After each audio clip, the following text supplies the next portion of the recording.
Hello, and welcome back to the Ladies Wrestling Grio Podcast. This is a very exciting week in wrestling. It is the Royal Rumble week, and we are one day away from seeing what this year's Royal Rumble has in store for us. And for the past few years, the excitement for Royal Rumble has intensified with the women having their very own full-length Royal Rumble matches. So I thought it would be really cool to kind of have a special episode that looks back at what the women have done in the Royal Rumble, the history of the illustrious Rebel Royal pay-per-views in its entirety. So these moments are not necessarily just for the women's Royal Rumble matches, because I feel like over the past few years there has been great commentary and opinions about how great those Royal Rumble matches were. So I thought I would go a little bit further back to matches that certainly made a difference in the women's presence in the Royal Rumble since they had begun having spots in the Royal Rumble. So I thought I would take some time to just look back at some moments that definitely left an impression on me growing up watching the Royal Rumble, as it is one of my favorite WWE pay-per-views. And I think over the past few years, because if I'm being perfectly honest, because there's so much wrestling content out there, I usually don't watch WWE as often. So I would say over maybe the past 4 years, maybe even longer than that, the Royal Rumble matches, especially with the women having more of a role in the Royal Rumble pay-per-view over the past few years, has been the thing that has really locked me in. So let's get right into some awesome moments. The first one I want to point out, because I'm kind of going in a certain order, and I'm only cataloging a few moments because I am pretty sure over this week there will be a lot of wrestling blogs and wrestling podcasts going over some great moments. So I just picked out a key few. There are many more that holds a space in my heart for great wrestling moments, but I just wanted to pick out for this episode 3 moments that kind of stand out to me for this year. And my first one has to be a women's title match between Sable and Luna at the 1999 Royal Rumble pay-per-view. Now, this match really stands out for me personally because I really feel like this was WWE's attempt in some way to really bring back the women's title for a new era and kind of make a distinction between moments for the women that were more so for them to just be eye candy. For example, when women like Sunny would come out and she would be advertising the merchandise that WWE had, and she would come out and model the shirts or the perfumes or different things that they would have, or when she would ref some of the mini luchador matches versus actually having full-on feuds and matches featuring the women. So I thought this was their attempt to kind of separate that, which was pretty cool. We still had a long ways to go with women having longer full-on matches that you see now, but it was an attempt. And I can say as someone that at that point in 1999 was completely locked in to wrestling, it was nice to see that attempt being made. So this match between Sable and Luna had a feud that I feel had a good build up. It seemed like there was like some effort to actually create a reason why these two women would be facing off with each other. And Sable had great opposition before this, fighting someone as experienced as Jacqueline, and I thought that they had a good feud as well. And you could really see that it seemed like not just Jacqueline, but Sable was putting a lot into it as well with the experience that she had at the time. But I think with this feud with Luna, Luna really brought something out of the blonde bombshell Sable, and I really enjoyed seeing more of an aggressive side of Sable when she knew that she had to go against someone that was on 10 all the time with someone like Luna. And this feud kind of started again with Sable winning the reinstated Women's Championship in December of 1998, and Luna kind of coming out as the Spider-Woman and having on a mask and wearing all black and attacking Sable, and then it was revealed that that was actually Luna, and she made it very clear her objective for coming back was to win the women's title, and this was something that she wanted for a very long time. It was one of the biggest reasons why she wanted to get into wrestling, was because she saw herself holding that title and being a women's champion, specifically on such a prestigious promotion like WWE, where it could be highly recognized that if she held that title, that she was at the top of the ladder. And I loved that with Luna's strides to become champion, that you had someone like Shane McMahon that was actually in Luna's corner and really kind of gave her that clearance that he was going to have her back with getting the title. I think it helped to put steam behind Luna, that she had someone that was as pretty much as high up as you can get, with having Shane McMahon, the son of Vince McMahon, really showed that he was giving her support to take down Sable. Sable, who was someone, in his opinion, was starting to get too big for her britches, and he did not take to Sable's attitude. He felt like she didn't care about everything that she was being given, and how she was pretty much getting the role, handed to her by getting all these opportunities with being in WWE and being like the head woman of the women's division, and she just really didn't care about that. So Shane was definitely using Luna to lay out all those frustrations on Sable that he felt for her. So I thought that was pretty cool to add it, because it actually seemed like, and I could be wrong about this, but it seemed like many times there were certain women that Shane actually really liked, that had really prestigious wrestling backgrounds, that he actually genuinely liked seeing get those opportunities. Chyna being one of them. He's always spoke highly about Jacqueline, and with this case, you could actually see that he actually liked working with Luna. So that was pretty cool that Luna had Shane in her corner. And leading up to this match, for a few weeks, you had this crazed fan that of Sable that was constantly attacking Luna, and we had no idea who she was. She would just come from ringside and attack Luna and give Sable the upper hand in their encounter. So as fans, we were still trying to figure out just who the hell she was, and it was really exciting to see clearly that they were going to bring in some new women that could actually go in the ring. So it was another bonus to this feud, where you were seeing that they were trying to develop something, with trying to create a women's division with women that could go. And obviously, not trying to attack Sable, they needed women that had more experience than Sable coming in. Even if she was going to remain champ, they needed women that could help really put over these matches and make her look great as a champion. So already with that, and even with the help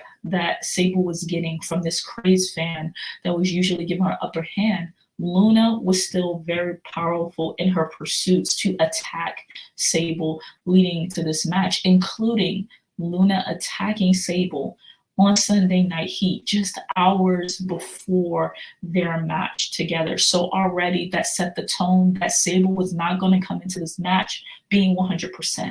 So Shane comes out with Luna. He introduces Luna. Luna comes out feeling already quite victorious in this because of her attack on Sable leading up to Sunday Night Heat. And Shane just makes it clear that let's not even go through with the match, because at this point, Sable is not fit to go. She is having back problems because of the attack. So she just needs to come out here and just relinquish her title. When Sable comes out, you can still see Shane and Luna grinning ear to ear, because they think they already have it made with Sable having to relinquish her title. Sable comes out, she is favoring her back. She's making it very clear that, yes, she is not 100%. She's never going to fight the fact that that is true. But once she gets in the ring and she gets the mic, she makes it very clear to Shane that she wants that bell rung and she is going to defend her title. Sable had been really working towards this match, WWE was trying to show how much she was training and how seriously she took this opportunity to be champ. So this wasn't a game to her. And Shane looks a bit confused, but he still feels very confident in his girl Luna getting the match won. He goes and sits by commentary, and immediately when the strap is put on, Sable goes for the attack. She takes the strap, wraps it around her arm, and she immediately starts whacking Luna with the strap. So you already see Sable is not here to play any games in this match. She is going to keep that title in her mind. She's going to do everything that she can to do it. She's not going to make any excuses. She's going to come out and fight even while being injured. I think this kind of takes Luna for a little bit of a loop. And she's a bit disoriented because she wasn't expecting Sabre to come out with that type of fury and to be that hands-on with making sure that she can already have the upper hand in the match. So this was actually pretty impressive to see that there wasn't a lot of lingering around, as you saw sometimes in the female matches where you kind of see in the beginning of the match that they were setting the tone that this wasn't going to be really athletic or competitive. This was actually the opposite. So after Sable whacks Luna a few times, Luna kind of gets the upper hand as she starts to choke Sable with the strap to kind of get back into the groove. And this is all to the joy of Shane, where he's saying like, yeah, okay, Sable kind of came out on full steam at first, but my girl Luna is getting back into the groove. She's getting control of the match. And it's pretty much a back and forth thing where both women are trying to make sure, as the stipulation goes with the strap match, that they have to touch all 4 turnbuckles to win. So both women throughout the match are getting several attempts to do it. Usually they're just tapping 2, and then the opponent usually moves them out of the way so that they cannot get all 4. So you're seeing how competitive this is getting. We get our backbreaker to Sable from Luna, and that helps her to stay in control for a bit. But as Luna is getting closer and closer, she's touching 3 turnbuckles now. She just needs 1. That's when you have this crazed fan, this stalker, and as we later learn is Tori, not Tori Wilson, but Tori is actually the crazed fan. She comes and she whacks Luna in the face before she can touch that 4th turnbuckle to win. And that gives Sable the upper hand to be able to tap that 4th turnbuckle. She gets the win and she retains her title for that night, all to the dismay of Luna, who, as we know, in real life was excited to have this feud, but it actually was a dream of hers to become women's champion and to kind of know that even with these matches that she was having where she was completely nailing out of the park, that probably was not going to be an opportunity for her, that she was just going to constantly be the heel that was making Sable look good. But all in all, I thought that this was a great match for what it was. We were still very much deep in the Attitude Era. For these women to even have like a specialty match, like a strap match, and to really let these women fight the way that they were was extremely aggressive. It was actually really cool to see commentary not talking about any other matches, but being focused on the action in the ring and really calling it that way. To see the enthusiasm of Shane really being involved in this match and seeming like really caring about the action in the ring was really cool. So this is why I had to put this one on my list, to kind of take it away from constantly talking about the past few Royal Rumbles as we matches, as we know those matches were great, but kind of paying attention to some feuds from women in the past at Royal Rumbles that I think deserves that attention. It was bringing back the women's championship that many times prior to that would have short stints. It seemed like at this point in time, the women's championship was getting that attention that needed. It was setting the tone at that particular time that they were going to start bringing some women that were really going to have some kick-ass feuds, and also that the fans were getting invested in that. So, I mean, top-notch work here from Sable and Luna. As we know, Luna had more experience and she really was carrying the match. But I still give kudos to Sable because you can see that even though, and we heard the stories that like many times she felt like, look, I already have a maid here, so I don't really need to bump like that. I still think that she did a good job, and I think that she was showing that she didn't mind getting a bit aggressive in the match with Luna. So now let's move on to a second choice of mine of a Royal Rumble match from the past that I think had like this match was good and had the potential to continue to go further and further. But let's just pay attention to this Royal Rumble match, which is Ivory versus China at the 2001 Royal Rumble. Now, the reason why I picked this too is because I think with any great match, you usually have to have a great feud behind it to get the fans invested.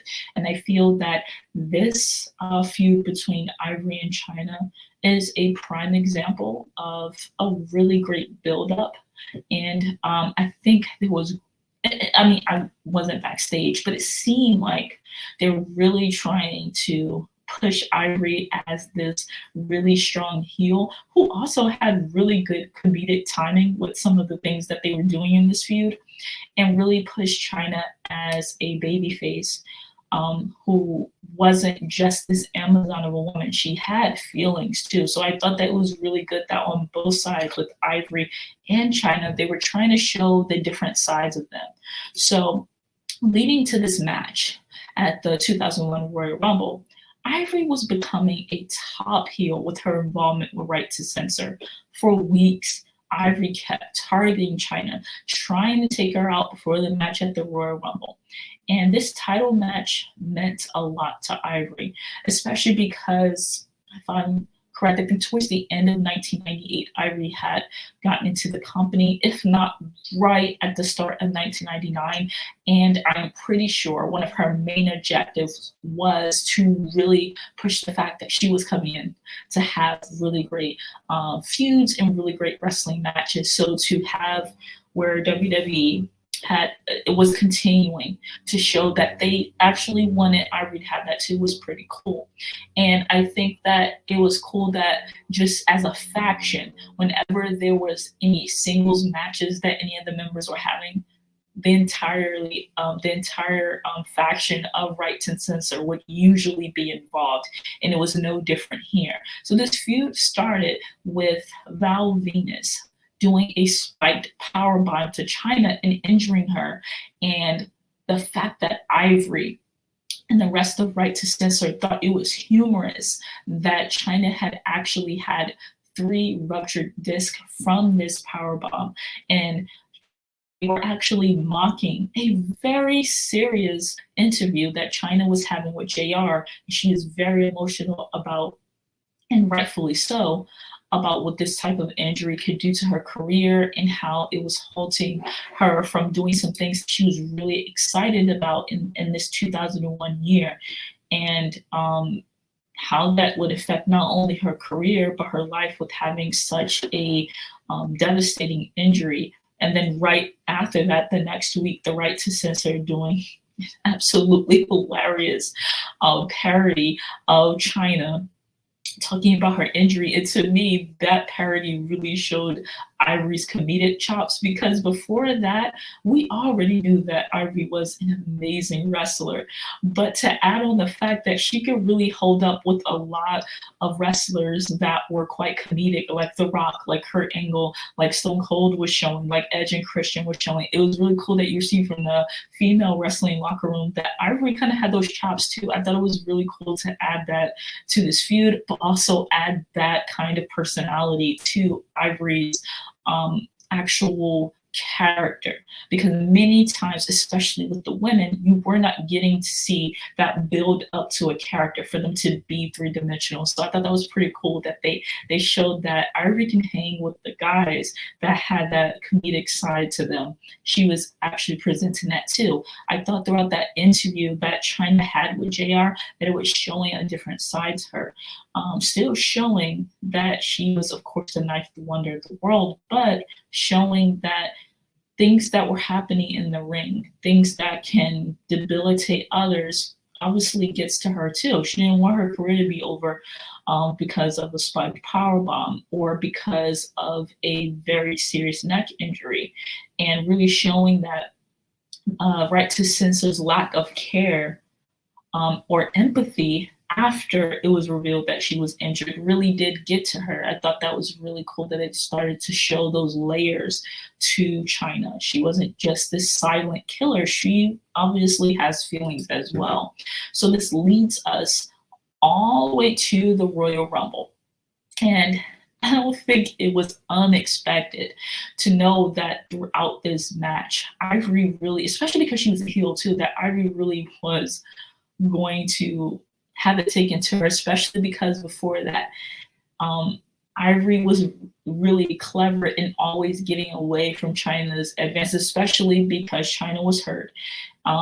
She kept getting she was constantly given the ability to not have to square off with China before this match. So as soon as the bell rings in this match, let me backtrack actually, because I thought it was pretty cool that right before the match, Billy Gunn was backstage with China and he was just showing concern because obviously she had just had surgery on her neck not too long before that, the storyline, and he just wanted to make sure that having this match was actually a good idea. Did she feel 100% with going into this?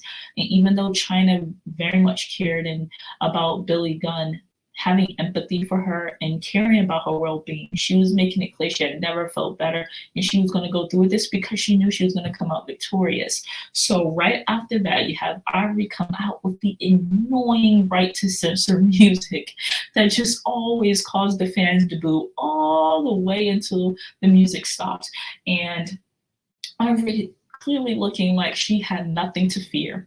You had China come out with, to me, will always remain one of the best entrances ever in wrestling history, really showing that she was back, she was feeling strong, she was the ninth wonder of the world, and that she knew how this match was going to end. So we immediately go into this match, and Ivory takes a beating throughout all of it.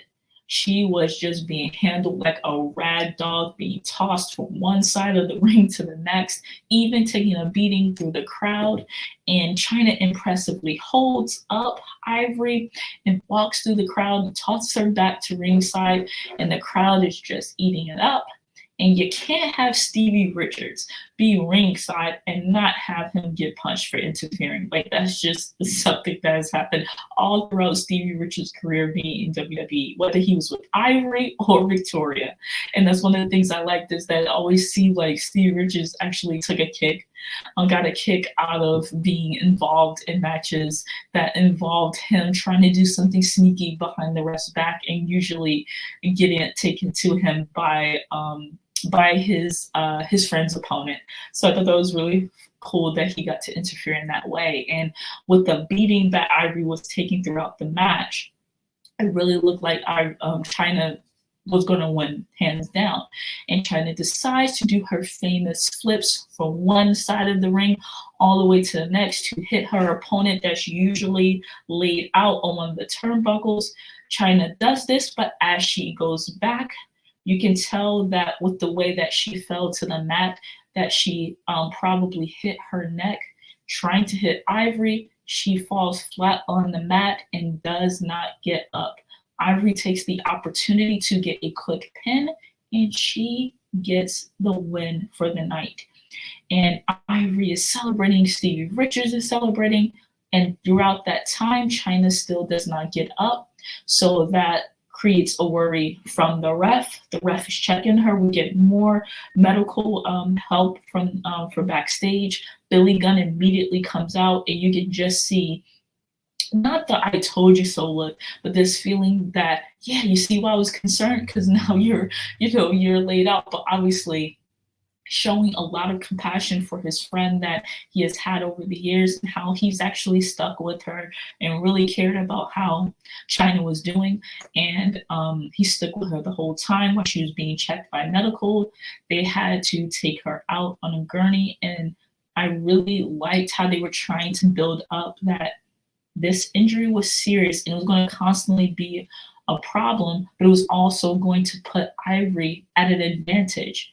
where she could take advantage of this every time they had a match, and how she was going to keep coming out victorious and really giving China something to constantly get over this hurdle of getting over this injury. So I thought that was great that they ended the match like this.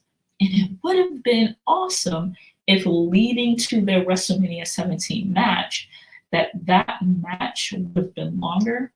It really would have had Ivory having an offense, because the only downside even to this Royal Rumble match was that Ivory didn't have any offense whatsoever. She was just taking all of the beating. And just like I said, for a heel, that is normal, but not throughout the entire match. I mean, you have to show why they're heel. They can't just be a ragdoll for the baby phase.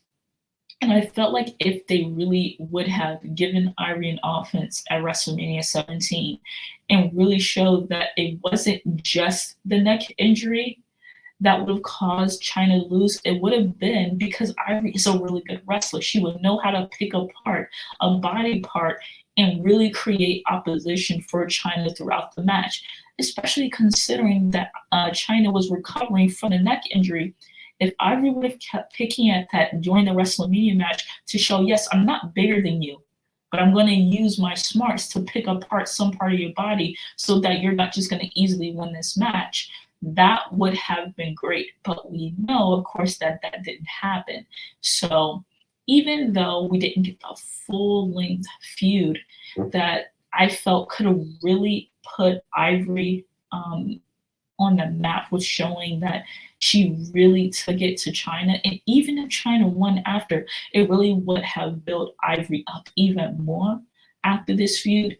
I'm still happy with the fact that at this Royal Rumble and leading up to the Royal Rumble, it was a really good women's feud with Ivory and China, and it really showed off and played off to their personalities, with the parodies and the interviews and the ringside banter that they kept having before this match. And even though Ivory did not have offense in the match, it was still an entertaining match and really continued to put Right to Censor over. So that's my second choice for Royal Flashbacks. And I'm going to go to my last choice for today on this episode. And this is, it wasn't a long moment, but still a very impactful moment, which was Karma's 2012 entry into the Men's Royal Rumble.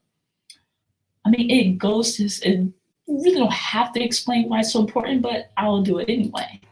Karma was such a big deal when it came to who was going to be one of like the bigger stars, female stars coming into WWE and trying to change the landscape. And Karma's appearance at the Men's Royal Rumble came 2 years after Beth Phoenix made history by entering the Men's Royal Rumble.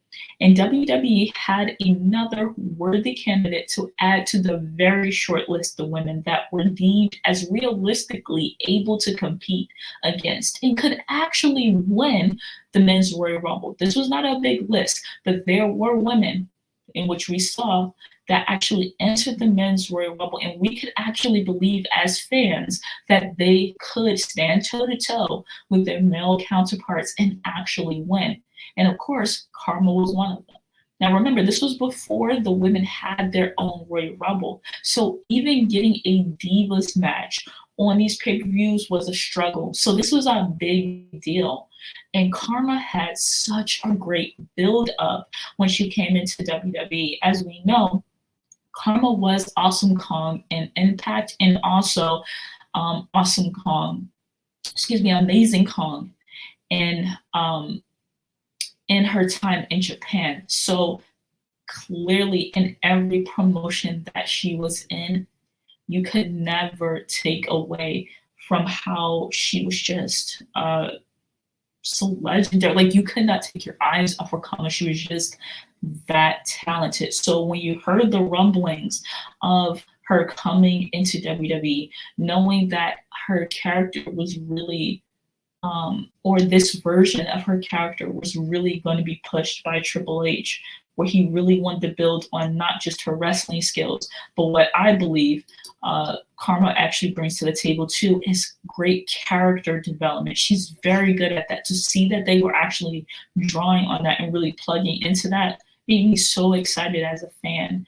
And she had such a great build up with her character, with that amazing vignettes, with Karma ripping off the heads of Barbie dolls and having this maniacal laugh when she did it, and just really laying in the fact that she was this monster heel that would dismantle these Barbies that were masqueraded as wrestlers, was what everyone that was real women's wrestling fans were clamoring for, specifically in WWE, because we were already seeing that on the indie scene, but it was yet to be seen in WWE for a while. They had talent that could also really use great heels like Eva Marie, like Kelly Kelly, to really try to push them to be stronger wrestlers. So this would have been perfect for the entire roster, a women's roster. So Karma is starting to really get off. I mean, as soon as she debuts, even with the vignettes, she was completely over with fans. I mean, the crowd ate it up whenever she would attack a diva after their matches. The crowd would go insane. I mean, the pops were amazing that she would get the moment she would walk down the ramp. So it proved that Karma immediately was a big draw. And I would say, just like when you would see the Andre the Giants, when you just see like Vader during his time in Japan, she was just a monster heel that actually the fans craved to see. She was a one of a lifetime kind of performer, and the WWE fans, who can usually sometimes be a bit harsh on wrestlers coming in, actually just loved her right away. So this spot with Karma entering the 2012 Men's Royal Rumble match at number 21, which actually isn't a bad number if you want to think about who could possibly have a strong chance of winning, because they weren't put right in the beginning of the Royal Rumble. This was actually a pretty good spot. It starts off with Michael Cole in the ring. He has on like this amateur wrestling gear, and at this time WWE was really trying to push this character for Michael Cole, when he was really arrogant, he was extremely annoying, just like this gimmick where he felt all of a sudden that he was a wrestler. And he's in the ring, he's standing there already feeling victorious and thinking that he has the Royal Rumble in the bag. And immediately when Karma music plays, the fans go wild. She immediately clotheslines Cole, and he knows that he can't take it to her, so he actually eliminates himself. And right after that, Dolph Ziggler starts yelling at Karma, telling her to get out of here, that she does not belong in this men's match. Karma is, of course, amused by this because she could care less what Dolph Ziggler thinks. She just power bombs him, and the crowd once again goes crazy. She eliminates another wrestler at that point, but to the dismay of many people, including me, she is swiftly kicked out of the Royal Rumble by a vengeful Dolph Ziggler, who just tosses her out of the ring. And that is the end of her time in the Rumble. And the fans were actually pissed off about this, because they didn't even give her a chance to be in it at least for like 5 or 10 minutes. They just immediately had her there for the immediate pop that she would get, of course, from being in there, because a lot of people felt, just like I said, on that very short list that you usually have of women that can enter the Men's Royal Rumble, clearly Kong would have been on there. So it was just to say, like, yep, we're checking off that we put her in the Royal Rumble. You guys don't have to complain about that, but we're not going to take it seriously that she can actually make it through this entire Royal Rumble, which I thought it was really a setback. But once again, we're talking about 2012 here. So already they still wanted the women to not even punch each other when they were in matches together. So of course they were not going to keep Karma in there long enough to really lay in the fact that she could hold herself quite comfortably in a men's Royal Rumble match. But I feel that there were so many men that were already in the ring, let alone the ones that were going to come out after, that Kong could have had some really great moments for. Even if you weren't going to let her win, she definitely could have stayed in longer. But even to the dismay of the very short time that she was in the ring, it was still, in my opinion, a very memorable moment. There are times where, even this week, I kind of cross my fingers and I hope that maybe we can see the Karma character again.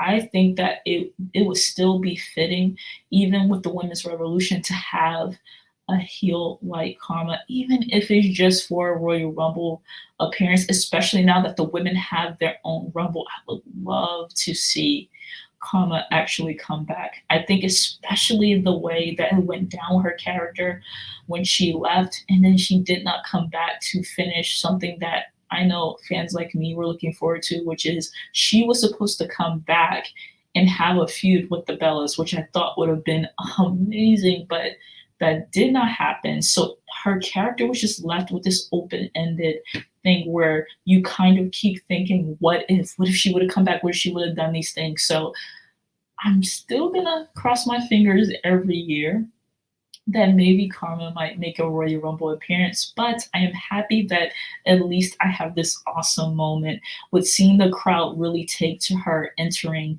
the Men's Royal Rumble. So that is the end of my Women's Royal Rumble flashback episode. Just like I stated, there is so much commentary on the Women's Royal Rumble matches that have happened over the past 4 years, that I thought it would be nice to look at some women's championship matches, or in the unique situation of Karma where she actually entered the Men's Royal Rumble, to look back at those unique moments that I think are just as important as the Women's Royal Rumble matches that we've seen recently. And I am still hoping that, especially with this change in regime this year, that we can see some really great entrants into and participants in the Women's Royal Rumble match. I believe we can get some great moments. There are some women that I'm really hoping will be in the Royal Rumble, as I'm pretty sure you guys are feeling too. But I thank you for watching this episode this week. I hope you're getting geared up for the Royal Rumble tomorrow. I know that I am. And I hope on social media we can all have some awesome things to say about this Royal Rumble, considering the fact that the Royal Rumble is actually one of my favorite pay-per-views of the year. So I hope that we actually have good memories of this 2023 Royal Rumble, and that we'll have some great things to talk about over this week. So we're going to continue as we go into February with some great content for the Ladies Wrestling Grio Podcast, and I hope you continue to stay tuned. Have a good week. Bye.